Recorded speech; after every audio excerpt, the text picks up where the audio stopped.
settling in Uganda, and but becoming these sort of mid managers or mid sort of occupiers.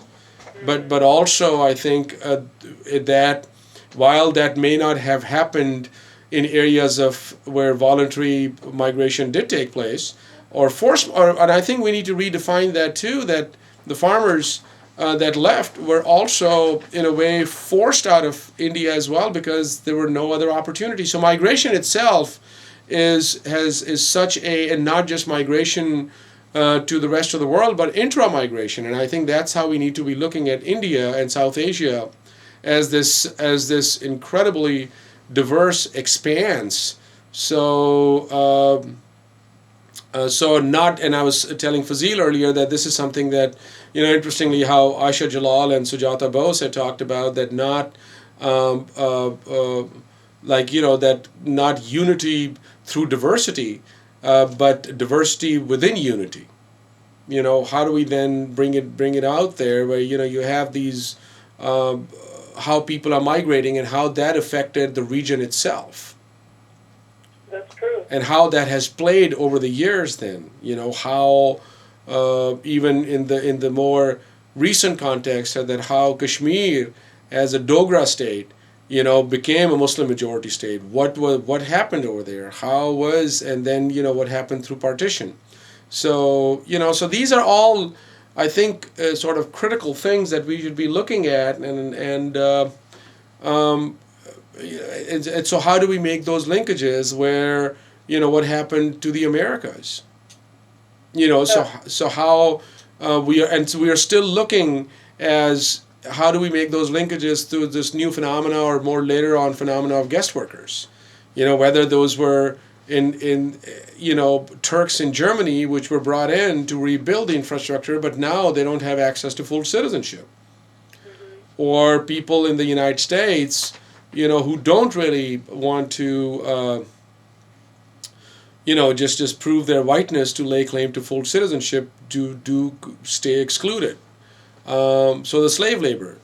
Whereas, people from India were being brought and other parts of the colonies to work as railroad workers, but the African were brought to the U.S. as slave workers, as slave laborers. Right. So, again, you asked me, it's just that, there's quite a bit there.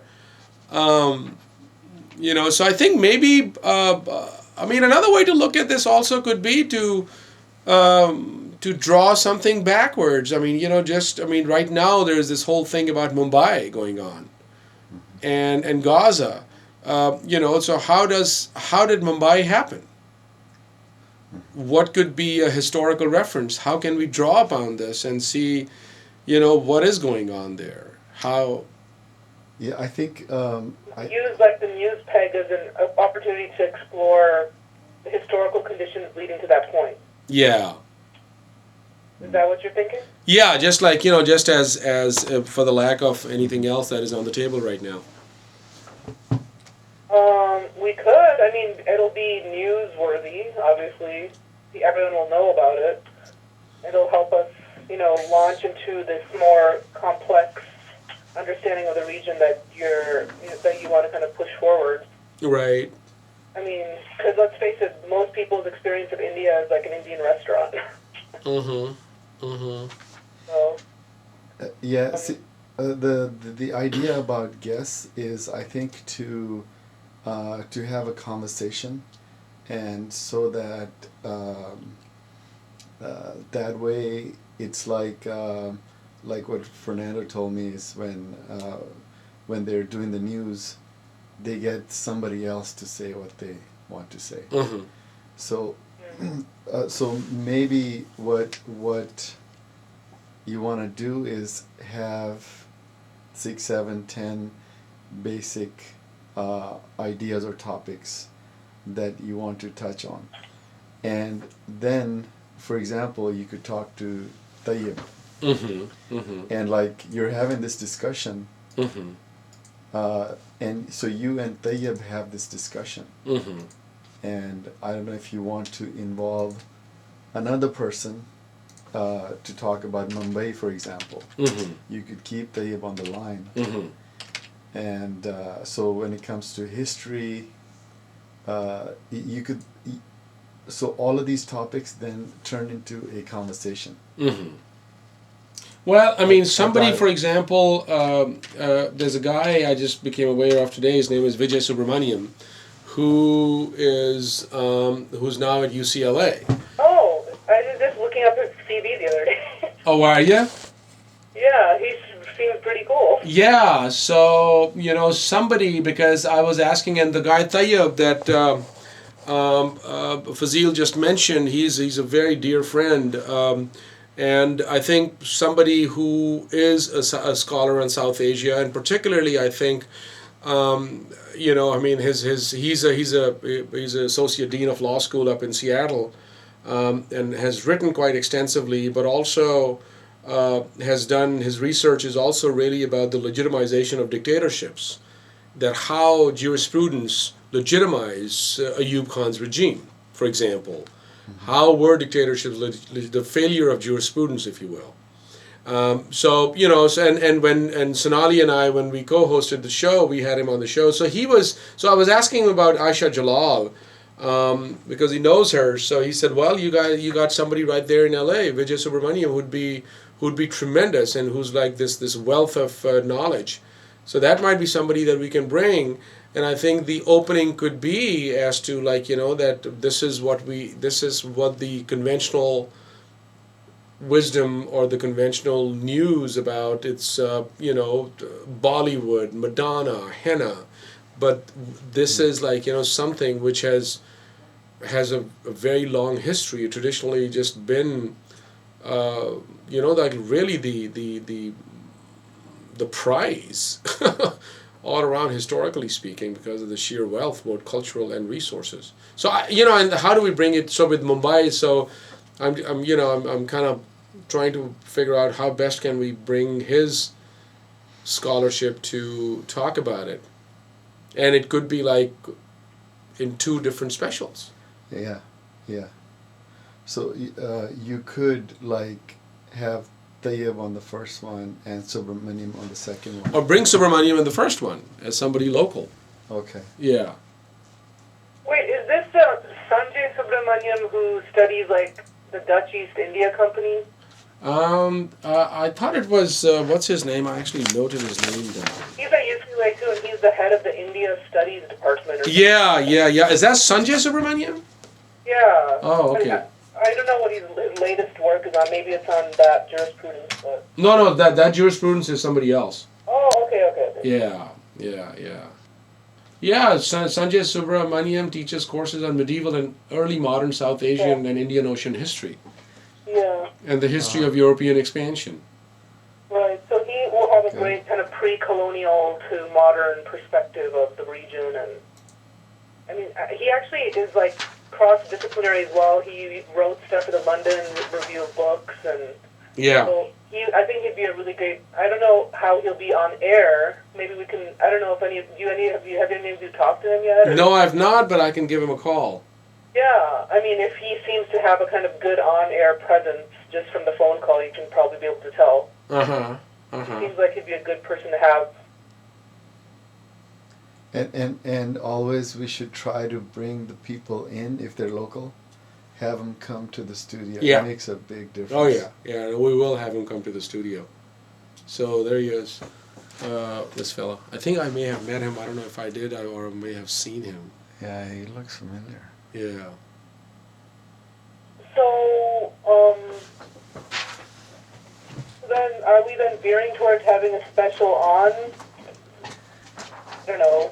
I mean, not on Mumbai per se, but on disasters and why they happen, or.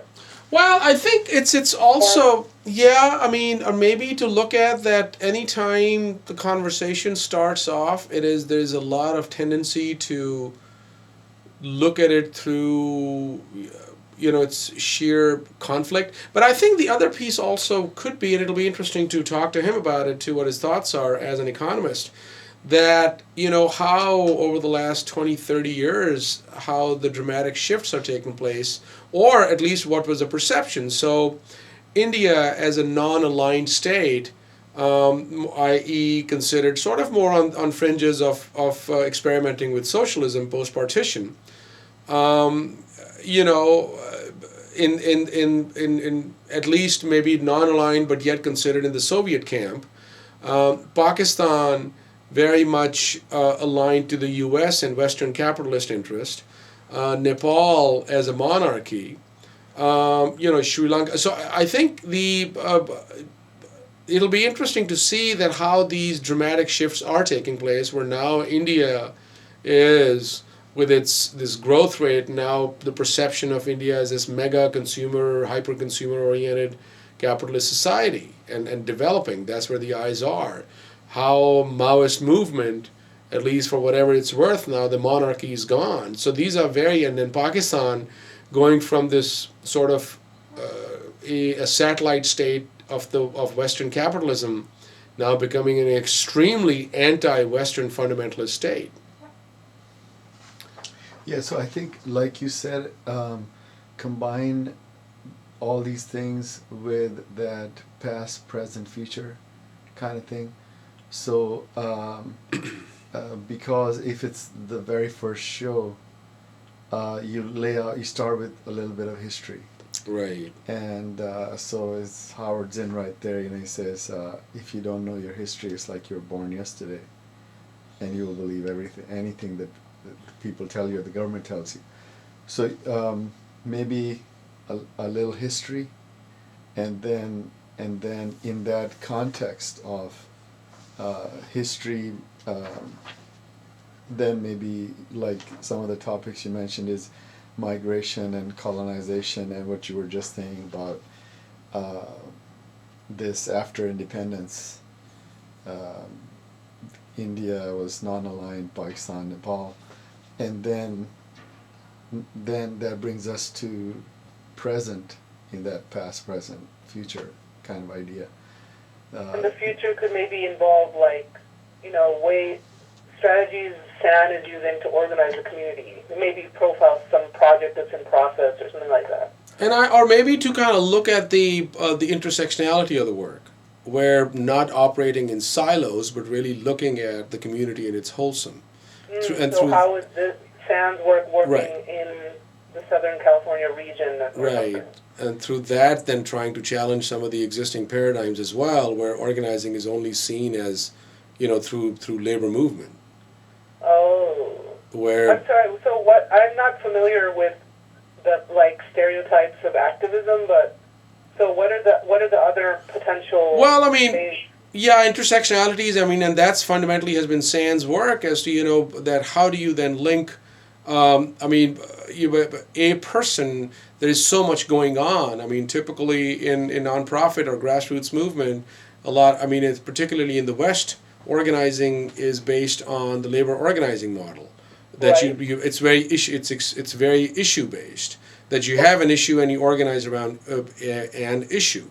But also, given that it is all steeped very much into capitalism, it is also measured by the notions of affluency and the capacity to consume. So success is also measured with that.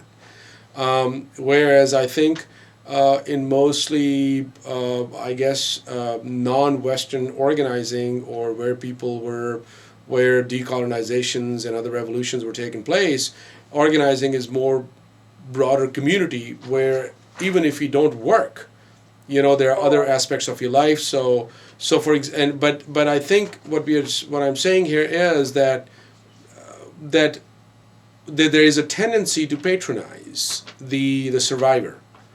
Where organizing around the defense of. So, for example, if it's a survivor of domestic violence, there could be a survivor, but they may also be homophobic, and could also be classist, and could also be racist as well.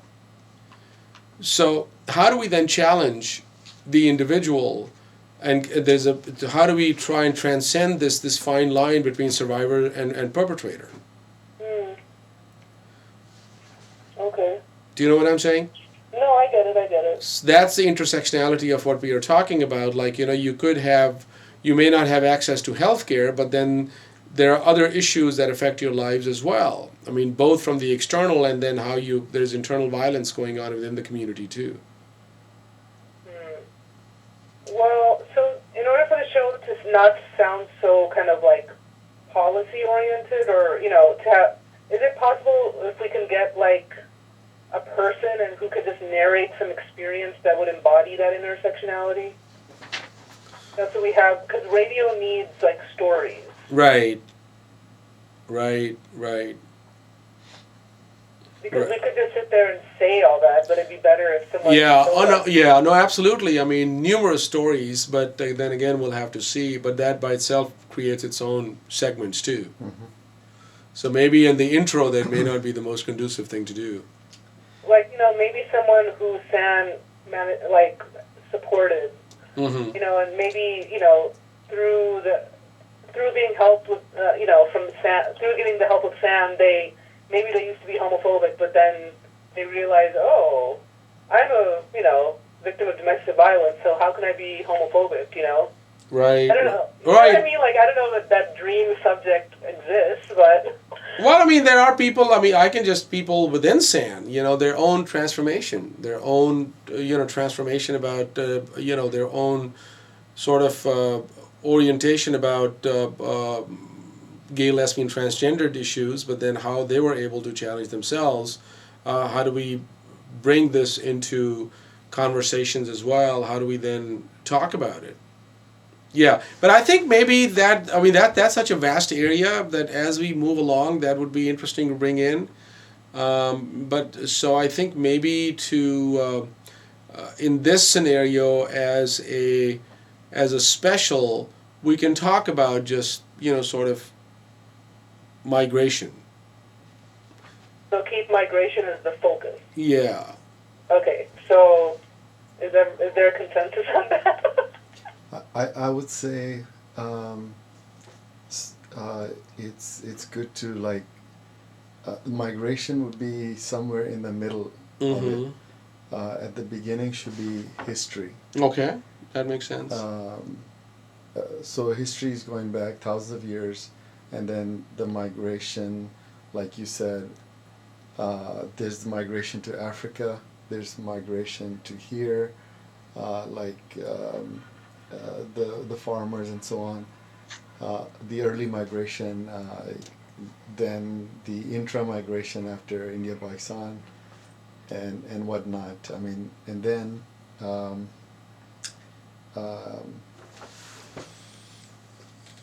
you could also touch on, I think that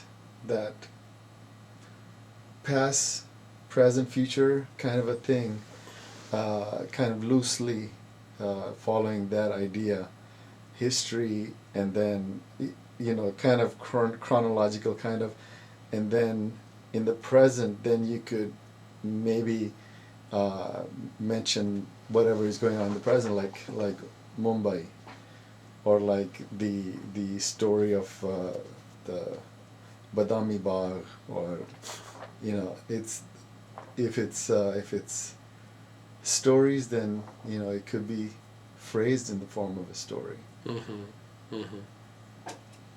That the Mumbai bombing, like the 9/11, is happening every day in various parts of the world, and a story. Mm-hmm. So Dio, if we were to go with migration as an overarching theme with the kind of historical progression underneath that, as the music person in the group, do you think you could think of any music that would be appropriate to play to make it a bit more kind of engaging rather than just have experts talking? You mean in the background, the music keeps playing? No, just Breaks. you DJ I don't know, a 15-minute segment with just music dealing with migration, South Asian music. I would say that if my input would be that the music should be minimal.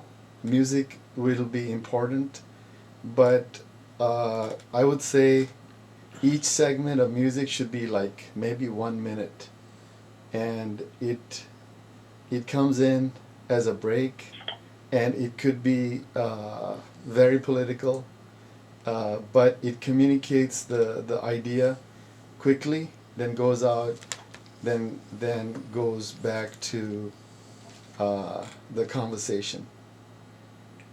Because music, I think that can be like an easy way out. Just play music. Well, not if you really kind of curate the playlist and figure out what makes sense. I don't know. If there is luxury of time, if there's a lot of time, then I would go with music. 2 hours, yeah. But I think my preference would be music is important, but like something like 1 minute segments, maybe 4 or 5 segments, and then like Hamid was mentioning, you could have poetry, could be 20 seconds, 30 seconds, and then my preference would be like if we have 15 minutes available in an hour, I would rather give it to listener call-in. Oh, okay, right. 10 minutes and 5 minutes to music. Hamid, I was going to ask you, like, how are you envisioning music and art kind of fitting in? I mean, I know you're open to format, but...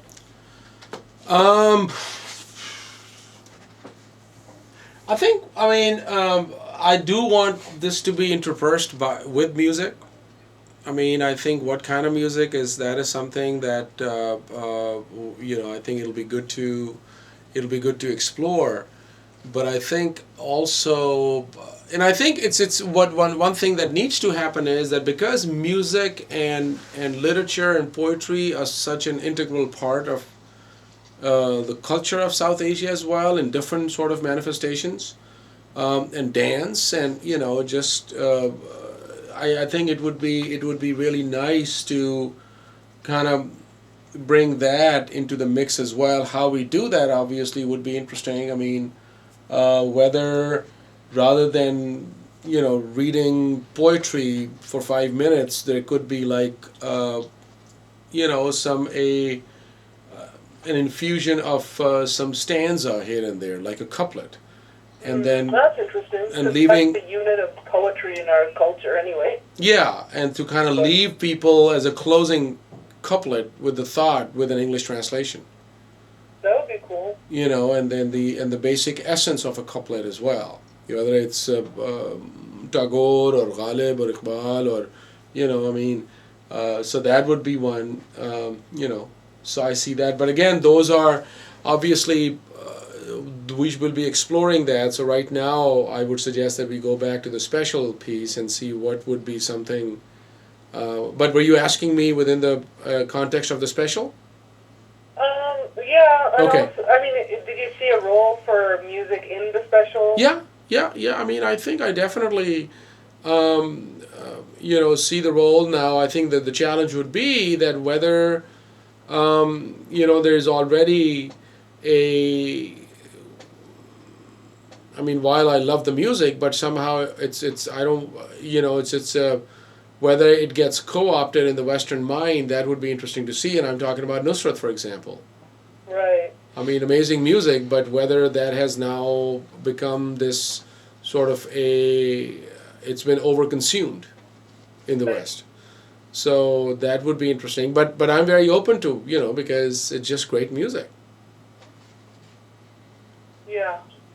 And would you limit it to artists related to like South Asian artists, or like can we play Rage Against the Machine for a minute? Oh, I think those are all again, and I think that to me is the essence of bridge building. That all the way from Lata to Pink Floyd and Rage Against the Machine to Inayat Hussain Bhatti and everybody in between. Yeah, like there's a Spanish music program. Forgot the name of it. I think it's on Saturdays, and the woman played Nusrat, and I was like, wow, that's cool. It's Spanish music, but right. Right. They add some other people. Yeah. Also. But then again, these are all like, I mean, where we, how related is it? I mean, to the topic on hand. Because I think if we are talking about migration, what we should also be looking at it through the lens of displacement then. So displacement, how do we get that message? What is displacement? But not displacement or relocation. And there are both ways you look at it, that one is disempowering, the other one could be an empowering experience. And that's also when we look at it, like, this one couplet I was sharing with Fazil, Iqbal's couplet, that जहाँ में अहले ईमा सूरत फिरदौस जीते हैं इधर डूबे उधर निकले उधर डूबे इधर निकले.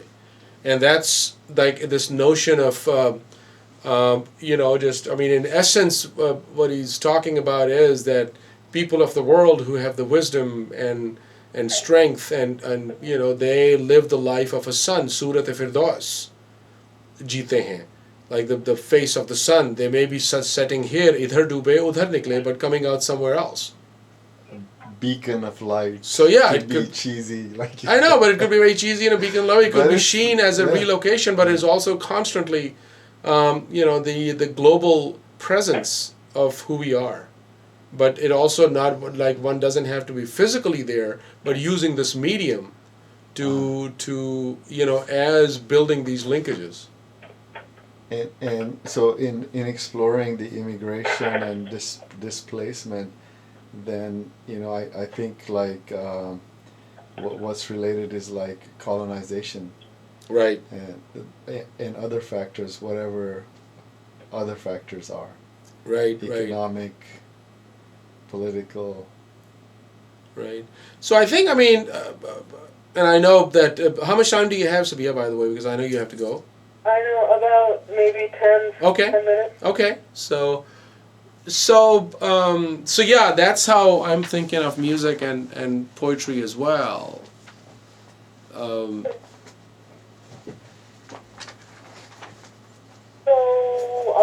we're going to have to wrap up in about 10 minutes then. And I think maybe we don't have to come up with all the answers. Yeah. I mean, I think my the hope was that we look at it we look at it as this as a brainstorming opportunity, and then go back and maybe just to convene again the next couple of days in the evening and over a conference call or something and see what our thoughts are. My only problem is that both you guys can be very email savvy. I'm not. So if you guys want to share your thoughts over email, I can get a 3-way email started and kind of go from there. But then I may have to call you all on the phone. Okay, that sounds good. Because I want to kind of absorb everything you've been saying and think about it a little more. So I don't know. But I'm also reading up on that book you suggested, Modern South Asia. Yeah, Aisha Jalaz and Sujata Bose's. Yeah, so I just wanted to kind of browse through that later tonight, and then I feel like I'll have something more concrete to say. Right. And also maybe to look at Sanjay Subramaniam's stuff as well. Right. So did you think you want to contact him then for the special, or? Well, once obviously I need to check in with or maybe I could just call him and say that this is what's going on. Any suggestions? Yeah. He's written for the popular, for a public audience, so I think he'd be a good resource that way. Yeah. Okay. What do you think, Fazil? Yeah, sounds good. We could